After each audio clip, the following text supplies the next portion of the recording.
Hola, mi nombre es Esteban Chervi y te doy la bienvenida a Pulsión Digital. Creamos este podcast de emprendimientos y negocios digitales para que te conviertas en una mejor versión de tú mismo.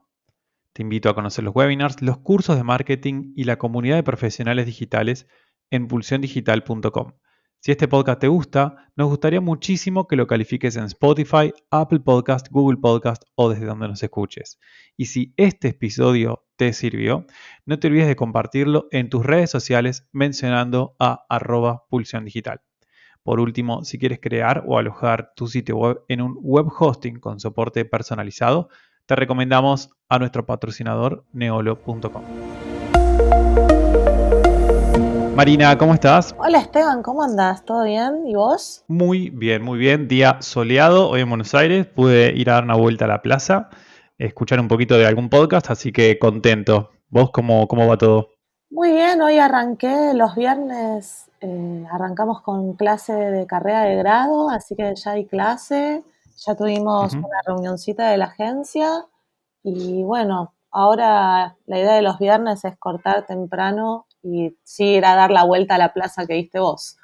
Así que muy bien, por Excelente. suerte. Digamos, acercaste dos conceptos o dos actividades de tu vida, una que tiene que ver con la educación y otra que tiene que ver con la agencia. Contale a la audiencia quién es Marina Taliberto. Hola audiencia, ¿cómo andan? Estoy encantada de estar acá. Bueno, ante todo no disociarlo, ¿no? Marina Taliberto yo Sí. soy una persona muy multifacética, una emprendedora de internet. Hace 21 años que trabajo en la comunicación digital. Empecé escaneando fotos. Hace 10 años que tengo una agencia que se llama Sup Interactive, pero el camino hasta llegar ahí fue muy largo. Pasó desde la autogestión, la creación de páginas, trabajar como planificadora de medios, como project manager, a convertirse en una gerente de marketing digital, que era una cosa que allá por el año 2007 no existía, lo estábamos definiendo en el momento.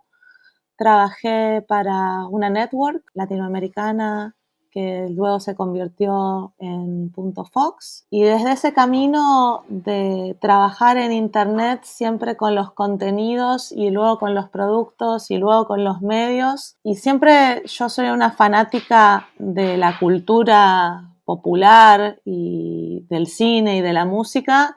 Encontré un estilo de comunicar que pone el foco en la historia de la persona y en cómo se relaciona con la tecnología, y así devino Sup Interactive, que ya este año también cumple 10 años. Por otro lado, me dedico a la docencia, porque tuve la fortuna en la vida de haber ido becada a la universidad con mucho esfuerzo, y tengo una familia de docentes y tengo esa cosa de siempre quiero devolver. Y desde muy chiquita, apenas una profesora confió en mí para ser ayudante, arranqué a la docencia.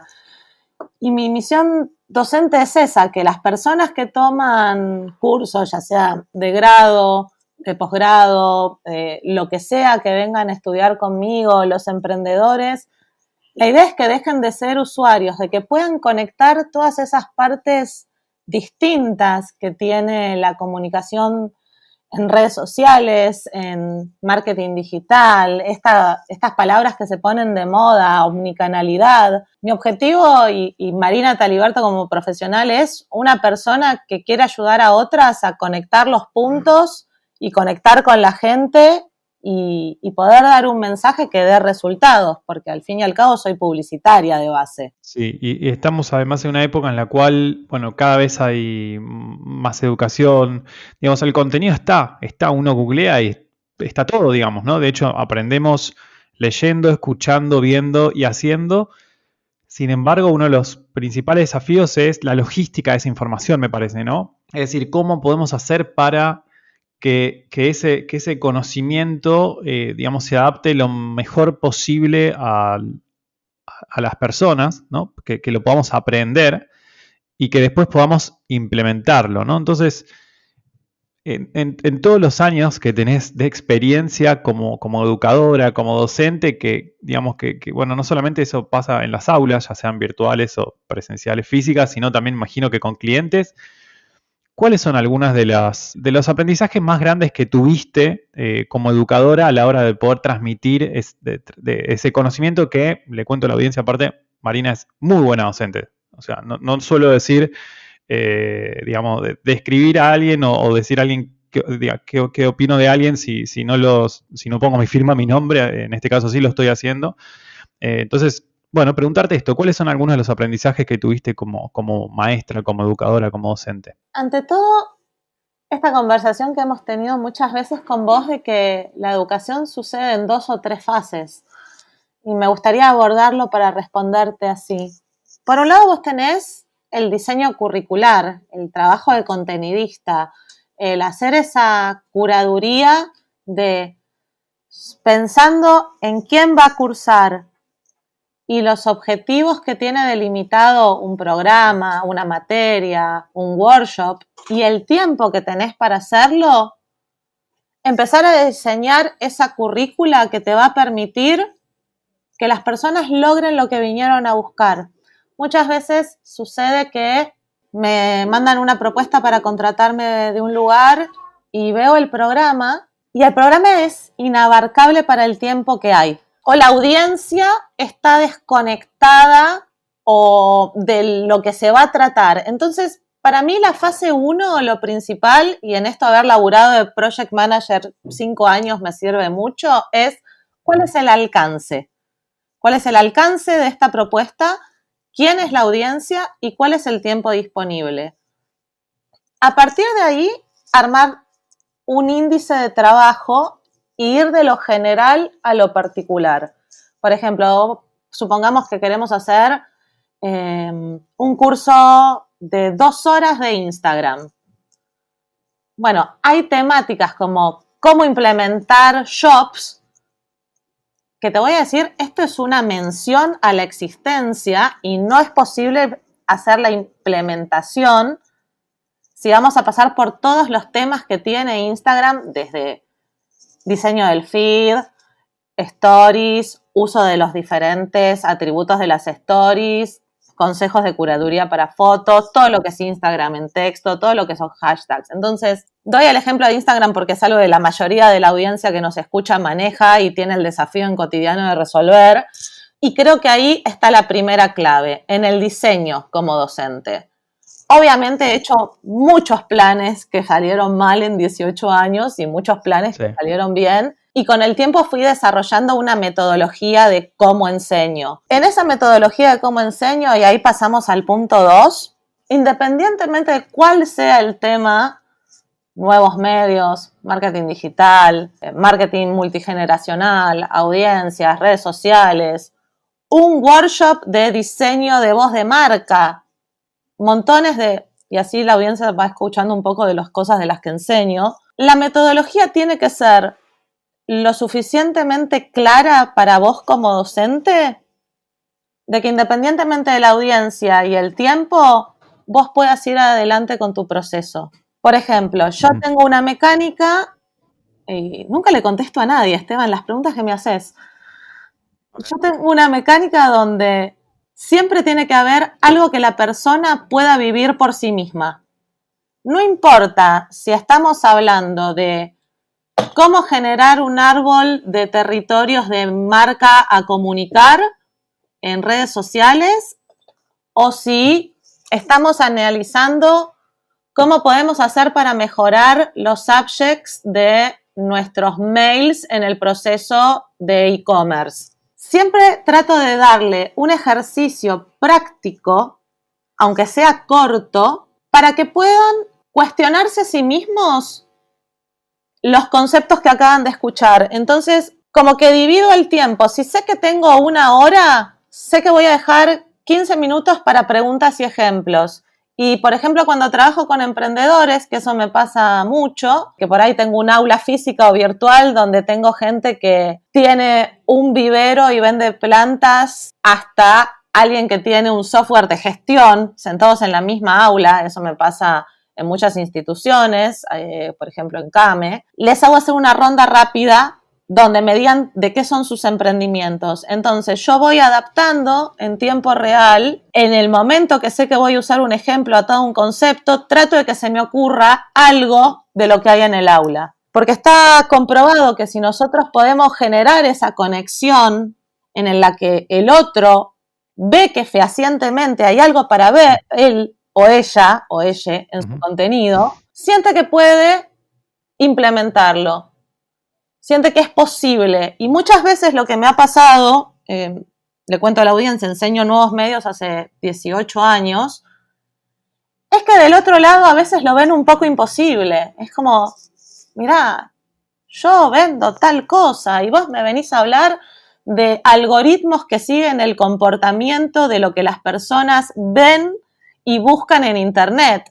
A veces se hace muy abstracto. Bueno, todo lo que sea ejemplos va para adelante. Y por último, el desafío de diseñar ejercicios que las personas puedan hacer de una manera que sientan que les sirve. Si hay algo que yo odiaba de la universidad, y eso que soy, lo digo ante todo el mundo, una nerd terrible, era cuando yo sentía que lo que me mandaban a hacer no tenía un asidero en la realidad. Tanto con los alumnos, como con emprendedores, como con workshoppers, o mismo cuando doy una charla, lo que quiero es que cada uno sienta que lo va a poder hacer. Entonces hace ya unos 4 años empecé a dar templates en mis cursos. ¿A qué llamo un template?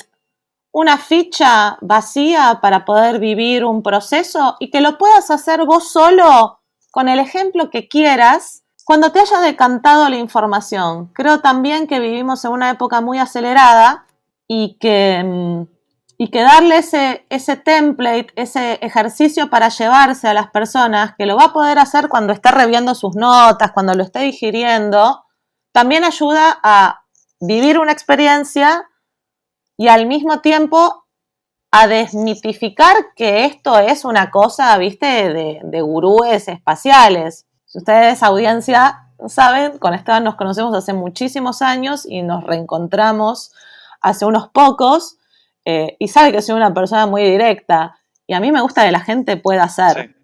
Así que esos son mis secretos para enseñar. Quiero quedarme este audio para siempre. Va a quedar para siempre. Eso es lo interesante del podcasting. Y que me gustaría como que subrayemos y si podemos expandir un poco, digamos, el último punto que para mí es como clave, ¿no? Que es cómo hacemos para llevar lo que aprendemos a la práctica. Porque me pasa que veo que hay muchísimas personas que hacen cursos, que hacen webinars, o sea, los consumen, ¿no?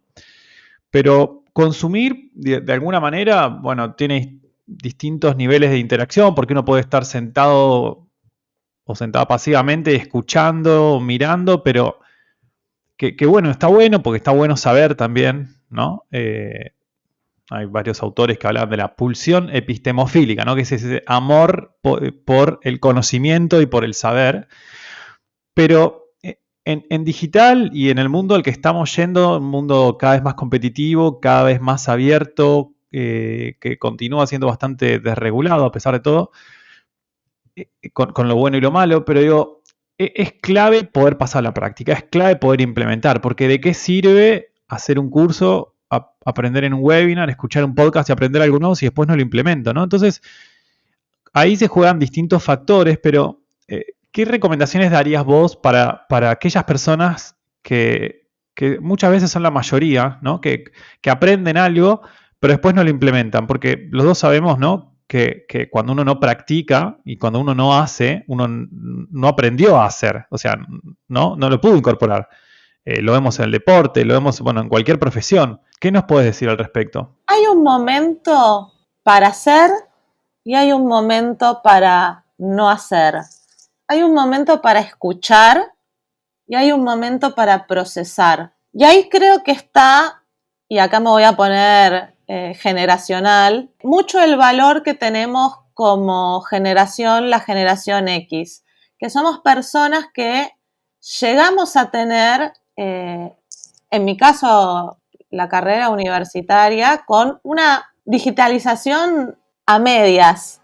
Entonces, me parece que manejamos unos tiempos, los que somos los denominados senials, que estamos ahí en el medio, que lo veo en muchos, lo veo en coach, los veo en profesores. Para estar todos en la misma página, la generación X, ¿cuál sería? La generación X es la gente que nació desde el 65 hasta el 80, pero por los efectos escalonados de la globalización, hay un conjunto de gente que puede haber nacido entre el 76 y el 84, que puede ser un poco X y un poco millennial. Son los que se llaman las personas de la transición digital, los migrantes digitales, siendo los millennials los nativos digitales. Todo esto tiene un punto, ¿eh?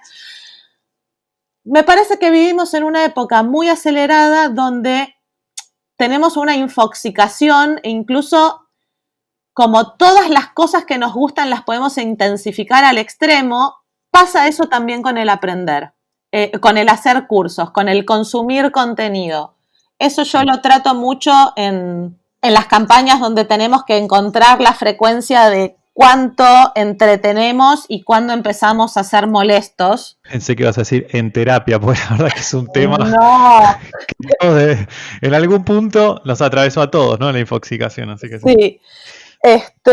Bueno, sí, en terapia hablamos otras cosas, de lo que te hace a vos misma trabajar hace 21 años en digital. Ese es un tema recurrente. Lo que le pasa a esos migrantes digitales, la gente que nació en ese periodo, es que todavía tenemos el concepto de que estudiar tiene una parte que es pesada y que después hay una parte que es satisfactoria. Y me parece que, como dice Mark Fisher en su ensayo de Capitalist Realism, que es un ensayo que recomiendo leer a todo el mundo, que habla también de la transformación de la educación en una de sus partes, estamos hacia una institución que pasa del control al entretenimiento, y entonces, como muchos de nosotros elegimos escuchar un podcast o hacer un webinar en vez de meter otro capítulo de una serie en Netflix porque sentimos que perdemos el tiempo de nuestras vidas, nos volvemos un poco adictos a que está al mismo nivel que otros consumos que son entretenimiento. Entonces, a veces eso hace que te lleve más trabajo poder llevarlo a la práctica, porque empezamos a consumir contenidos todos al mismo nivel. Entonces, la vuelta que yo le encontré a eso es, si yo te doy un ejercicio práctico, algo que tenés que hacer, me pasa mucho cuando hacemos los talleres de emprendedoras que vienen a hacer diseño de marca y plan de comunicación para redes sociales, que cuando empiezan a hacer los ejercicios de cómo hablan, de sus paletas de colores, de cuando hacemos un ejercicio que es un mapa conceptual donde, bueno, si tu marca fuera una marca de todas estas categorías de producto, ¿qué marcas compraría? Ahí, cuando empezamos a tener la experiencia, es que pasamos de esa actitud pasiva, de que es lo mismo estar haciendo este consumo de un video en YouTube de un analista que te muestra cómo hacer optimización de funnel de conversión, que son espectaculares, a poder hacer un ejercicio por vos misma. Creo que si en la parte de la capacitación me echamos que puedas empezar a ver que es factible hacerlo por vos mismo, después llevarlo a la práctica te va a ser más fácil. ¿Se entiende el punto? Sí, es súper interesante y da para profundizarlo. Bueno, está el infinito, hay muchísimos para ver. Me gustaría que nos enfoquemos un poco en vos y tu experiencia como emprendedora y cómo ves lo que, si se puede llamar, ecosistema. Es real que, digamos, la mayoría de los emprendimientos, la mayoría de las agencias son lideradas por varones. La mayoría también de los cursos, las capacitaciones, no quiero decir cursos solamente, pero las capacitaciones en general también las suelen hacer varones. Pero sin embargo, cada vez más se le está dando visibilidad a que las mujeres puedan emprender. Y a mí lo que me parece interesante de esto es que vos ya lo venís haciendo hace 20 años o más. Entonces, ¿qué recomendaciones podés dar? Bueno, sí, a mujeres, pero bueno, también a varones, ¿por qué no? Pero a aquella que se sienta que A todas las Todas las personas, sí, personas. sí, que puedan sentir como que les es difícil, que les es difícil emprender, que les es difícil empezar, crear una marca, exponerse, ¿no? Con todos los miedos que eso implica. ¿Cuáles son algunos de tus aprendizajes? ¿Cuáles fueron los miedos que pudiste derrotar o gestionar para poder seguir adelante igualmente? Audiencia, que el conductor sea psicólogo hace que sea muy buen preguntador. Vamos. Vamos a ir por partes porque preguntaste muchas cosas. También en eso haber sido PM como que me enseñó a poner las cosas en cajitas. Para Uno, para que respondas lo que Project quieras, Manager. básicamente. Para Bien. que vos elijas. Gobernás vos de alguna manera. Oh, Sí. es un lujo ser esta clase de invitada, sin guión. En mi época de marketinera, de multinacional, era muy estricto el tema de los guiones. No, no, acá ya la audiencia ya sabe, acá estamos para aportar valor, para que aprendan algo nuevo, que nos conozcan, que nos sigan, que podamos interactuar. Lo único importante es eso, estar Bien, cerca y ser mejores. vamos a hacer en tres partes la respuesta. Parte de la respuesta uno. Emprendedora hace 21 años en Internet, cuando Internet era una cosa de varones de sistemas. Sí. Comunicación, agencia y moda, siendo una nerd total y en una época donde había muchos estereotipos de género de cómo debía verse una mujer que trabajaba en publicidad. Por suerte estamos en la segunda década del siglo XXI y esos estereotipos hay mucha gente trabajando para que cambie. Desde el Sí, día uno que empecé a laburar me di cuenta que había que poner las voces de las mujeres en las tecnologías. Yo de base soy bachiller en informática del secundario y soy licenciada en publicidad y empecé a emprender en 2001 con un estudio de diseño en un panorama donde era muy difícil la idea de entrar en una agencia y sobre todo de hacer digital, que era lo que yo tenía ganas de hacer, entre lo que más o menos programaba y la especialización en arte que había hecho. Entonces, lo que aprendí en la primera vuelta del primer emprendimiento, que lo tuve de los 20 a los 24, que se llamaba Killer Coballo, con dos socios varones, fue que necesitaba ir a aprender algo en la vida corporativa que me enseñara a crear una empresa más grande. Killer Coballo hacía imagen integral desde sitios locales, plotear vidrieras, papel y web, porque el negocio de web en 2001, imagínate Esteban, que era muy pequeño en Buenos Aires. muy chico. Después cuando sí ingresé, después de cerrar ese negocio al mundo de las agencias, fue que me encontré con este tema de los traffickers son varones. De cuentas y project manager son las chicas. Directora de arte es mujer y diseñador de producción es varón. Y como una cosa bastante estereotipada, estamos hablando de 2004, ni hablar de disidencias, ni hablar de diversidad, ni hablar de otros cuerpos y otras maneras. Por suerte eso hoy ha cambiado mucho. Y desde los distintos feminismos y transfeminismos hay toda una manera y una apreciación de la diversidad y un esfuerzo muy grande de ser representada. Y yo le digo a cualquier persona, independientemente de su condición o de su minoría o de su situación, y acá pasamos a la parte 2 de la pregunta, hay que estar un poco loca para emprender.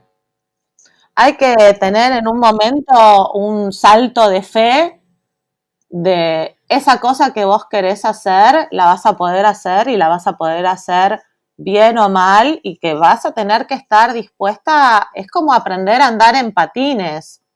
Ahora mi hija de 6 años está aprendiendo a andar en patines y tiene rodilleras y coderas y una muñequera y antes aprender a andar en patines era romperte las rodillas y que te sangre. Sí, sangre. sangre, todo. había que tener ganas de aprender a andar en patines. Entonces, lo que le digo a la gente que quiere aprender en digital es, hoy en día tienen miles de millones de recursos gratuitos disponibles que van a ser sus coderas y sus rodilleras, que confíen en las personas que realmente, genuinamente dicen que quieren ayudarlos. Es una industria donde sí hay muchos vendehumos. Si están escuchando a Esteban es porque saben que él no lo es. Pero sepan Y si alguna vez hay algún atisbo de eso, por favor avisen que frenamos enseguida. Sí. Pero yo creo que hay una parte de trabajo personal con una misma, de querer salir y decir, hola, yo soy Marina, tengo Sub Interactive hace 10 años, enseño en 5 universidades, soy una persona muy tímida que me pone nerviosa que me estén muy cerca. Hay una cuestión de la vulnerabilidad y de contar quién sos, que hoy en día es fundamental para tu emprendimiento. Y creo que tenés que estar dispuesta a que no vas a ser target para todo el mundo y que por suerte estamos en 2020 y que hay mercado para todo el mundo. Si hay algo que tiene maravilloso Internet para mí, que la veo desde la primera vez que vi Internet en 1996 en una excursión del colegio y la vivo todos los días de mi vida y a veces la odio y hago huelgas de desconexión que las recomiendo también mucho a todos los emprendedores digitales. Es fundamental el tiempo de desconectar la mente. Es que hay mercado para todos. El otro día vi un producto genial. Era un cajoncito de 1 metro por 60 centímetros de madera con tierra, con pan de pasto para ponerle a los perritos en el balcón. Dije, la persona pensó, esto es un genio, porque ese producto está pensado específicamente para una necesidad coyuntural en medio de esta pandemia, en una situación donde creo que el 70% de la gente en capital vive en departamento, y ahí decís, ¿encontraste esa necesidad? Bueno, hay todo un ecosistema digital alrededor tuyo lleno de herramientas gratuitas para que si te animás puedas probar cómo te va. Porque lo que el emprendedor sabe hacer es su producto. Y lo que tiene que aprender a hacer es a comunicarlo y a encontrar los vehículos y las personas que lo ayuden a llevarlo adelante. Y como alguien que hace eso hace 21 años, marcas de Dell, HP, Personal, Redlink, Jack Motors, Red Europe, Grisino, Liderma, marcas grandes, pequeñas, todo lo que hacemos con emprendedoras, con Ladies Branch, con Kame. Este es un ecosistema, el que tenemos, muy generoso, de gente talentosa y generosa que quiere que a los otros les vaya bien. Nosotros nos conocimos hace muchos años con un grupo de gente que quería que los demás se llevaran bien, que era Palermo Valley. Entonces, cuando me decís cómo es el ecosistema, yo creo que el ecosistema emprendedor de Argentina es bárbaro. Tengo amigas que son mis amigas hace 12, 14 años y las conocí laburando. Y si ustedes, emprendedores que nos escuchan, pertenecen a algún grupo, minoría, disidencia, hoy en día tienen la ventaja de poder encontrarse con otros, con otras y con otros en todos los espacios. Hay que solamente animarse a salir y a probar. Que no digo que sea fácil. Como dije hace un rato, hay que estar un poco loca, porque en un país como la Argentina, tener la oportunidad de tener un sueldo fijo versus la incertidumbre de que no vas a saber lo que va a pasar mañana, es un acto de valentía total. Sí, estoy de acuerdo. También, como para pensarlo, en este podcast tuve la oportunidad de entrevistar a personas de distintos países, de Perú, de Colombia, de México, de España y también de Argentina, por supuesto, de Chile, pero lo interesante es esto, ¿no? Que más allá de la geografía, hay personas que realmente tienen la voluntad y la actitud de colaborar con los demás, ¿no? Entonces, eso está bueno porque significa que hoy por hoy nos separa un mensaje de cualquiera, ¿no? Hoy por hoy alguien que está en Latinoamérica puede vender para Europa, por ejemplo, para Estados Unidos, alguien que está en Europa puede subcontratar en Latinoamérica. Digo, hoy las posibilidades son muchas más que antes y, y creo que es clave esto de tratar de planificar también desde dónde queremos tener revenue, desde dónde queremos que estén nuestros clientes, ¿no? Sobre todo porque quienes estamos en Latinoamérica a veces es muy difícil gestionar la incertidumbre. Bueno, en España pasa lo mismo también, pero es otro nivel, ¿no? Dentro de todo está en Europa. Entonces me parece que eso es clave, ¿no? Como vos decís, Marina, hay que estar un poco loco. En algún momento hay que soltar y hay que lanzarse, ¿no? Tirarse a la pileta. Y ahí quería hacerte una pregunta más, tiene que ver con ¿cuándo es el momento de lanzarse? O sea, tenemos como este espíritu de nerd, si queremos, ¿no? Digamos, de investigar, de aprender, de leer, de obtener conocimiento, por ejemplo, del mercado, de los productos, de los competidores, de los canales para alcanzar a la audiencia, los canales de adquisición, las plataformas de billing, bueno, el nivel de soporte que uno tiene que ofrecer, todo, podemos indagar muchísimo. Pero en algún momento hay que dejar de leer, hay que dejar de consumir y construir, hacer y lanzar. Obviamente no se lanza una vez, se lanza muchas veces, se itera, se va mejorando. Pero ¿cuál es ese momento en el que uno tiene que decir, bueno, hasta acá leí, hasta acá investigué, ahora esta es mi propuesta de valor y la lanzo al mercado? ¿Para vos cuándo es ese momento? Ante todo quiero decir que ese momento es muy particular y muy personal y que somos personas completas y que dependiendo de cómo estés vos como persona, ese momento va a ser más rápido o más lento. Habiendo dicho eso, hablando precisamente del emprendimiento y del producto, para mí el momento de lanzar es cuando vos tenés un producto que es presentable, que es prolijo, pero que sabés Sí. que le falta y que el riesgo de seguir avanzando sin lanzar es más grande que el riesgo de probar. ¿A qué quiero decir con esto? Me pasa mucho cuando hacemos una marca a lanzar a redes, que a veces nos comemos 3 estrategias antes de lanzar. Eso me pasó con una marca, recién fue la 4ª estrategia la que se lanzó. Y que otras marcas vienen y es, no hay tiempo de estrategia, tenemos que salir ya. Ahí lo que le digo a la emprendedora es,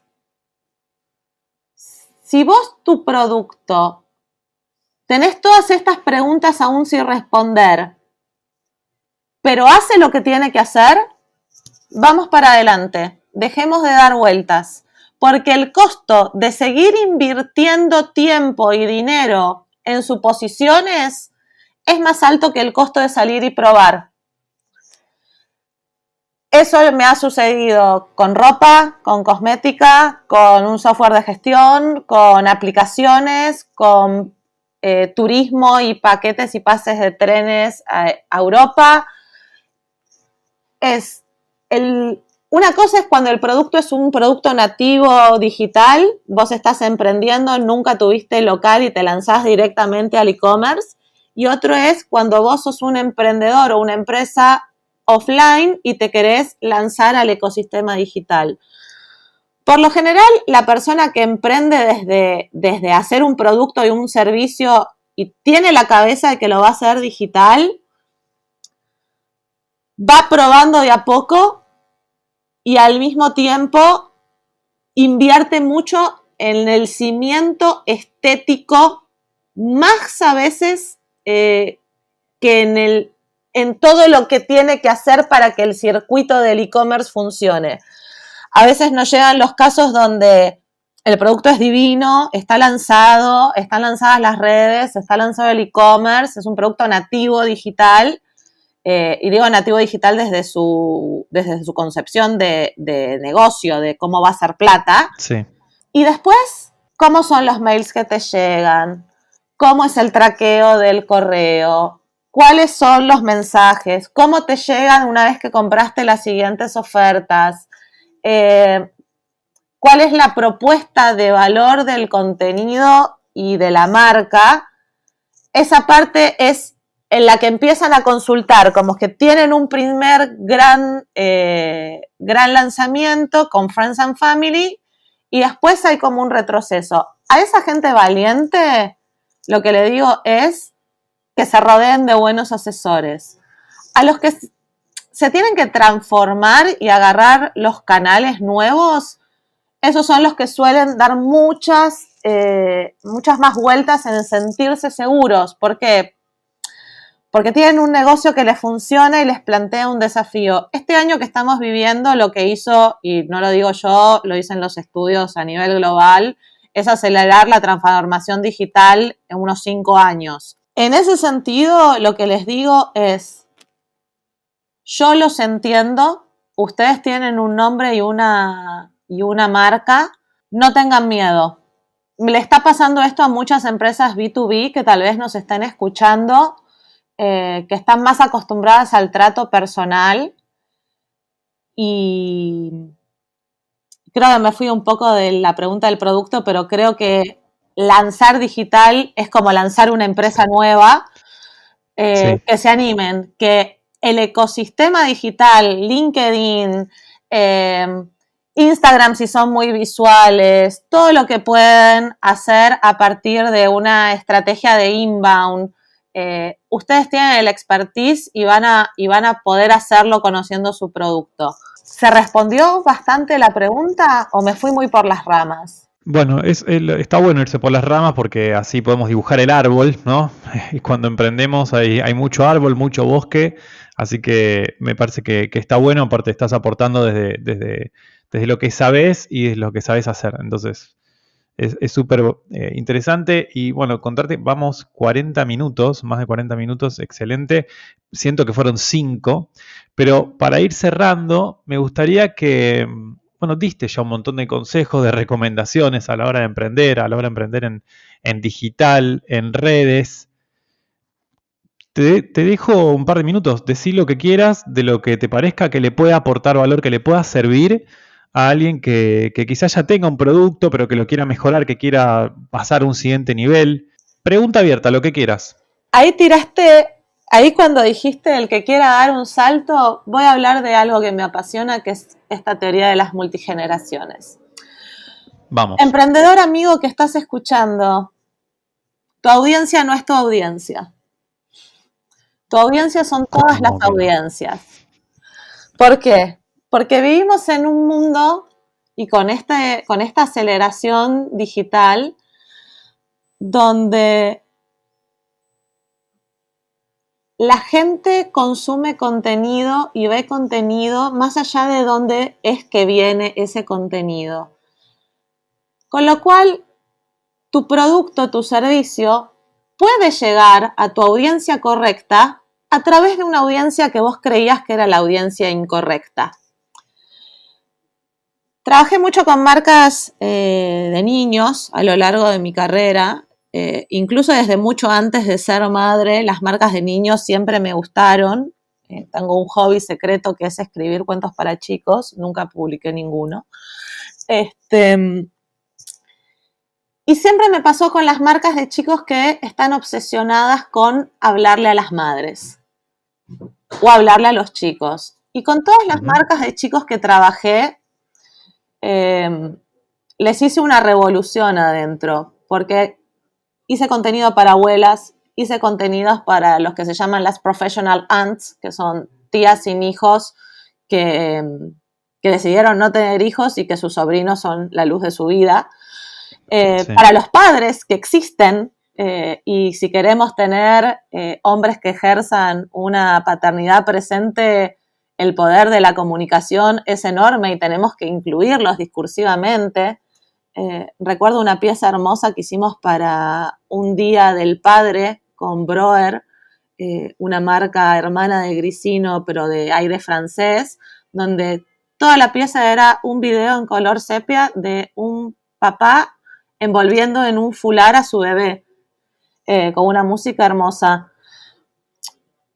A lo que voy con estos ejemplos es distintos roles, distintas audiencias, distintas edades, conforman una familia o conforman una familia elegida de un entramado social en estos modelos de otras maneras de vincularnos, donde no estamos pensando en mamá, papá, nene, nena, abuelo, abuela, sino en grupos de millennials, amigos que no tienen hijos y que ya están armando planes para envejecer juntos.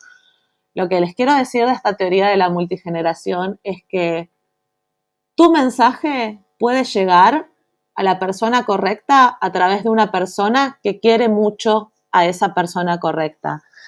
Entonces, cuando pensamos las marcas desde la diversidad, y en ese sentido siempre me gustó mucho de las marcas de moda que empezaron a trabajar con mujeres mayores, como mi ídola Iris Apfel, que tiene 96 años, les puedo decir que hay mucho más para analizar en las audiencias y en un producto y en cómo encararlo. Tengo una amiga emprendedora que hace pelo de color de fantasía y su marca de tinturas, Salón Pompadour, Clem Pompadour, y ella tiene gente desde 14 años que va pidiéndole permiso a la mamá para hacerse un mechón de color, hasta gente de 60, 70 que dice, es el sueño de mi vida poderme estar haciendo este adorno en la cabeza. Entonces, la conclusión es para todo aquel que tiene un emprendimiento, un producto y un servicio que le funciona bien, probá una audiencia nueva en la que nunca hayas pensado que podías trabajar. Ese es como abrir nuevos caminos. Y me parece que es un recurso que a veces no nos lo planteamos y que puede servir. Parece que es súper interesante porque además las personas necesitamos reconocimiento de los demás, algunos más, otros menos, pero todos necesitamos reconocimiento, todos necesitamos ser nombrados. Entonces es muy interesante si nosotros, como desde nuestras marcas, digamos, empezamos a mencionar y a comunicarnos con aquellas audiencias que nunca antes ni nosotros y quizás tampoco nuestros competidores, nuestros colegas las tuvieron en cuenta. Entonces seguramente puede haber muchas oportunidades súper interesante para... Me dejas pensando también. Marina, súper bueno todo lo que estuvimos conversando. La verdad es que fue un placer. Quiero agradecerte por haberte tenido acá, por haber invertido tu tiempo y haber compartido con nosotros. Es muy valioso. Quisiera que nos digas dónde te pueden encontrar, dónde te pueden contactar, cuál es un buen canal, cuál red, cuál mail, cuál sitio, lo que quieras dar. Bien, pueden ver el sitio de la agencia en supinteractive.com. Crean en su sitio web, crean en tener sus propios activos digitales. Pueden ver el Instagram de la agencia, que es @supinteractive. Pueden seguirme a mí como ser humano en mi muy caótico y sin estrategia Instagram, donde comparto todo lo que me llama la atención, donde conozco gente y audiencias y hago mucha curaduría de cosas multigeneracionales que me gustan, desde películas hasta decoración de interiores, pasando por tendencias de ciberactivismo, que es @marinataliberto en Instagram. Y si me quieren mandar un mail, pueden mandarme a marina@supinteractive.com. Lo que dice mi bio es real, invierto tiempo en gente que me parece interesante. La verdad es que me encanta haberme podido sumar hoy acá al podcast, me encanta que hayamos podido implementar, hacer este curso juntos de redes sociales en Pulsión. La verdad es que estoy muy contenta con las cosas que estamos compartiendo. Gracias, Esteban, por darme este espacio. Gracias a vos, Marina. Bueno, sí, como dijo Marina, tenemos un curso. No era el motivo, obviamente por eso no lo mencioné al principio, no era el motivo de esta entrevista. Esta entrevista, digamos, la idea era aportar valor sin vender nada a cambio, pero bueno, estamos justamente con con un curso de social media, de redes, con Marina, que está buenísimo. Bueno, venimos encuestando inclusive a las alumnas, a los alumnos, y bueno, con muy buen feedback, así que estamos felices. Está súper interesante, lo estoy haciendo yo también, porque me parece interesante, digamos, nunca hay que parar de aprender. Así que muy valioso, como siempre, todo lo que haces, Marina, y está buenísimo bueno, que me hayas dado tu tiempo para poder, bueno, plasmarlo acá en este audio, en este podcast, y que va a tener un efecto multiplicador porque lo van a escuchar, esperemos bueno, que muchas personas, pero que les pueda ayudar a convertirse, ¿no?, mentalmente en, digamos, descubriendo cosas nuevas. Así que gracias de vuelta. De nada, es un placer. Háganse preguntas, nunca dejen de hacerse preguntas. Buenas tardes. Buenas tardes.